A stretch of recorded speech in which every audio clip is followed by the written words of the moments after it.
Hi everyone, Andy and Jenny Fitzgerald here with another video. Today we thought we'd talk about communication in marriage. During our first few years in marriage, we had a very difficult time communicating. In fact, there would be a number of times where I didn't realize that Jenny was mad at me until about a day and a half later. Then I realized I'm getting a freeze out here. Silent treatment. That's right.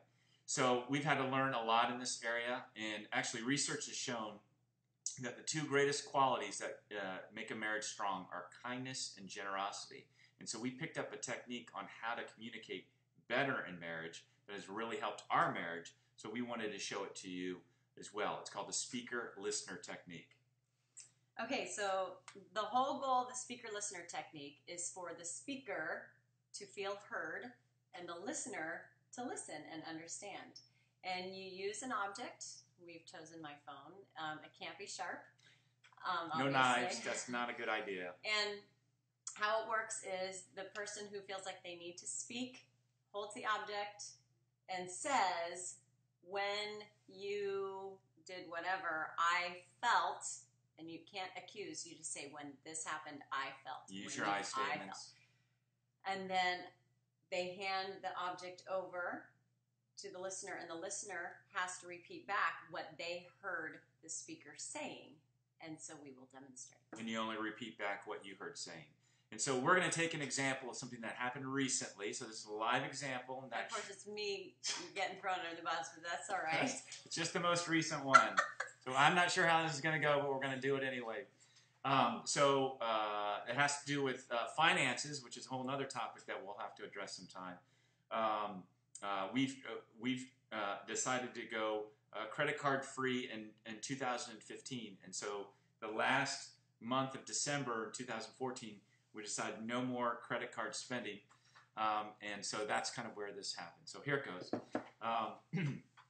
So Jenny, I guess I'm upset because I thought we were done with using our credit card, and so when I discovered that you used our credit card when you went to the grocery store, I was really upset.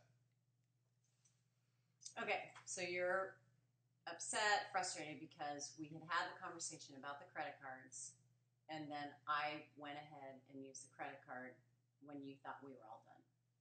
Now here's my opportunity to either affirm what she said or clarify if she didn't get it right. Now, Jenny's really great at listening, and she got it 100% right.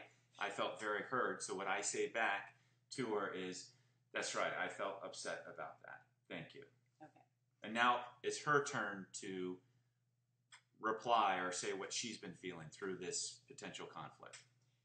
So, do you want to hear why I use a credit card, or how? Yeah, that'd be great.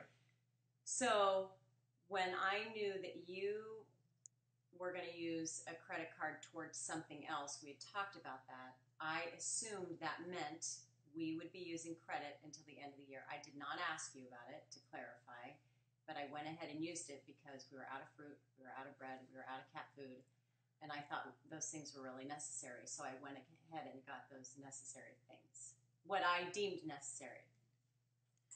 So now it's my opportunity to repeat back what she said to see if I was listening.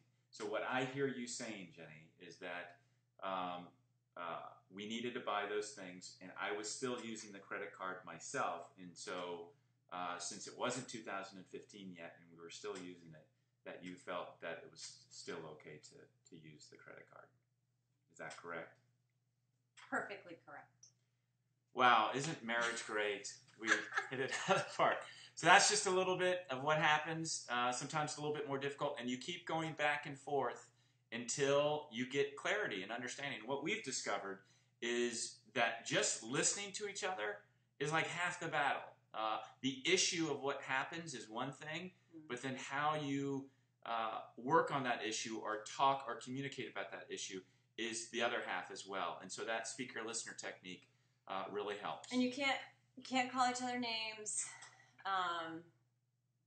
And as much as you can, try to ask yourself, how does this person feel? How did what I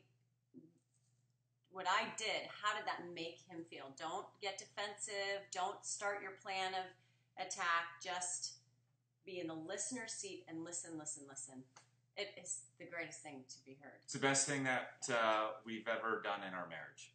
So thanks so much for listening to another video. We'll see you next time.